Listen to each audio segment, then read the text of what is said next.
welcome to the Ethereal Clash of Souls stress test tutorial series. Today, we're going to talk about the objectives of Ethereal. If you missed yesterday's video, we talked about the primary spells and familiars of Ethereal, so make sure you go check that one out as well, linked in the description. The first objective we're going to check out is the towers.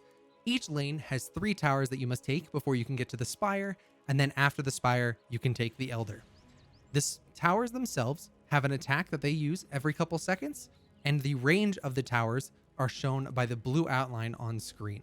Once you enter that outline, the tower is able to target you and will deal damage. They also do have extra resistances when there are no minions underneath them. So you can't just walk under towers and expect to be able to take them out. You have to have minions with you to deal the maximum amount of damage to them. Once you've pushed down all the towers in a lane, the next objective you'll face is the Spire.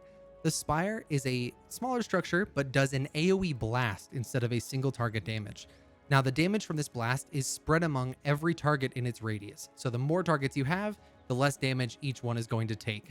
Once you're able to destroy the Spire, you will be spawning an extra Berserker minion in each wave from then on until the Spire respawns after a couple minutes.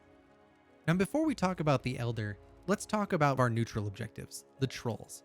The Trolls will be how you gain some quick rotations around the map in Ethereal. There's a total of 4 troll camps in the game. There is 1 on Fire Lane, 1 on Ice Lane, and 2 on either corner of Void Lane. Taking any 2 trolls links them together with a portal that only your team can take. When the portal is active, you will see a green portal. When the portal is inactive for your team and you can't go through it, you will see a yellow portal.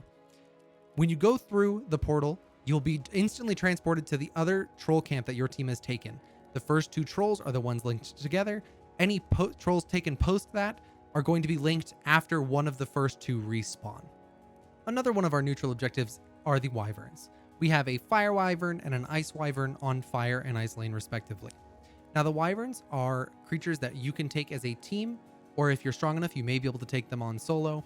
Once you defeat them, you will gain a buff for your team as well as some gold and XP. The Fire Wyvern buff gives your basic attacks and abilities a burn over time.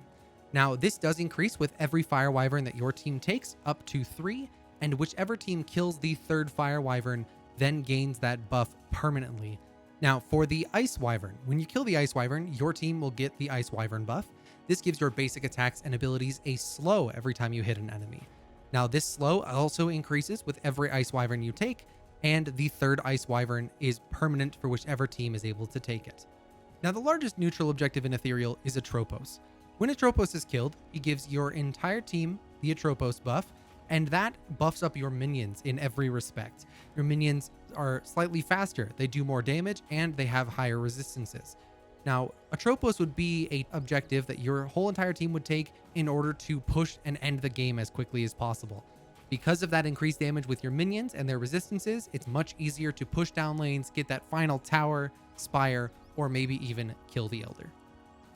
Now that we've talked about all the other objectives in Ethereal, let's talk about the Elder. The Elder is the final boss of Ethereal. Once you've pushed down all the towers, once you've taken the Spires, you're able to fight the Elder. And when you get the Elder to 0 health, you then win the game for your team. The Elder's resistances are based on the number of Spires that are up. So the more Spires, the more tanky and the more durable the Elder is. If you take all 3 Spires, then that's when he's most susceptible to damage. So you want to make sure and prioritize the Elder once you've taken all 3 Spires for the first time. The Elder has a mix of different attacks. Some of them are AoE, some of them are single target, and you can dodge some of them as well. So you want to make sure and keep an eye out for which abilities the Elder is using because he definitely packs a punch. All of the team at Undying Games can't wait to have you join us in Ethereal on Saturday, December 18th for our stress test. If you want to guarantee yourself access, make sure you sign up for our Patreon, or if you'd rather go to our newsletter, you can sign up that way for a chance to gain access as well. We can't wait to see what strategies you come up with for the different objectives in Ethereal and how quickly some of you are able to adapt to some of the movesets that they have. We can't wait to see you on Saturday.